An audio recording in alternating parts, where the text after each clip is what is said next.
Hello and welcome to The Appointment. I am Pranjal Sharma. Joining me today for a conversation is the new president of the Confederation of Indian Industry, Naushad Forbes. Naushad, thanks so much for joining us today, and congratulations for your new assignment and responsibility. You're taking over the leading chamber of industry at a time where hope is improved. There seem to be some traction building on the ground on industrial activity. May I begin by asking you to share your impression of where is the Indian economy today? So, Pranjal, first of all, it's a pleasure to be here with you. And I think the economy is in a very good place. And the timing is, I think, very exciting for me personally. Because I think if you look, we're sort of at the, this is the middle year of the government in a sense. Of the 5-year term. Maybe halfway through the term. Almost. So it's so 2 years are up. This is the middle year, and then there'll be 2 years, which will be a run up to the next election, and so on. And I think this is the timing is great for 2 reasons. One is from an Indian government perspective. There's a lot of there are many schemes underway. We've seen many useful things happen.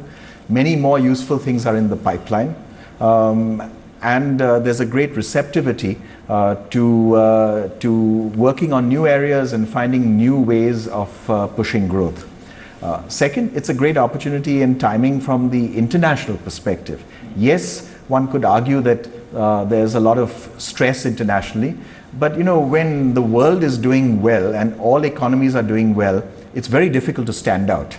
When most economies around the world are struggling, or at best, keeping their heads above water, right? Then when you have a strong growth rate of 7.5–8%, that you really stand out. I think it's a great timing. How much of the optimism that we've seen in the last few months and the attention that we're getting from global investors, how much of that is now converting into action now, Naushad, on the ground where you see the wheels of the industry spinning faster?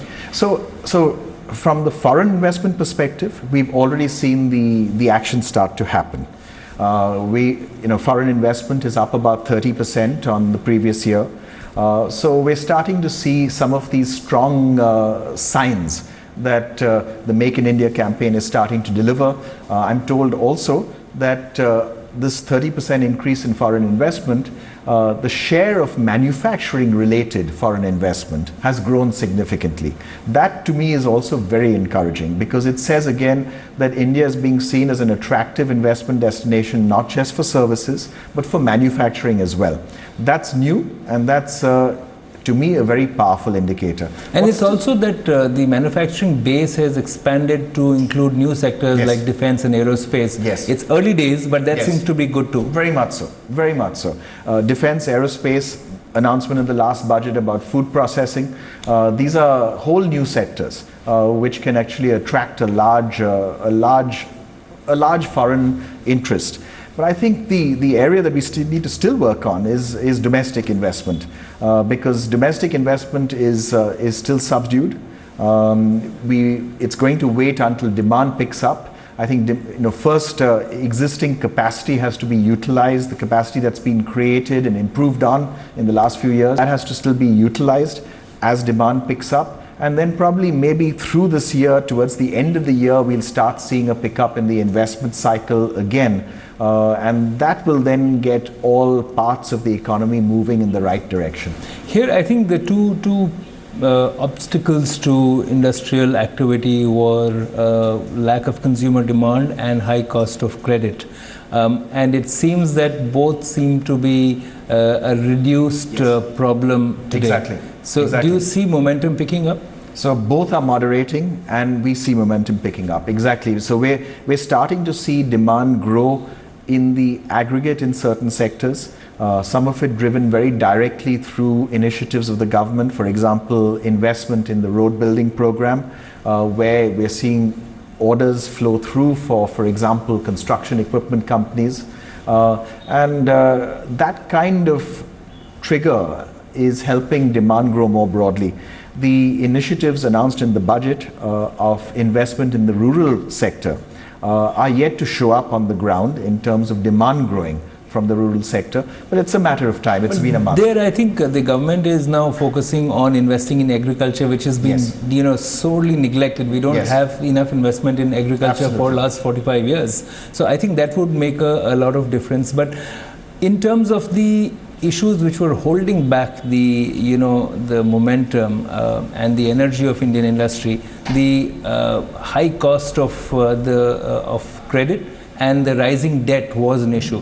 Do you see a constructive approach to resolving this issue of bad debt, which will free up a lot of capital as well as entrepreneurial energy?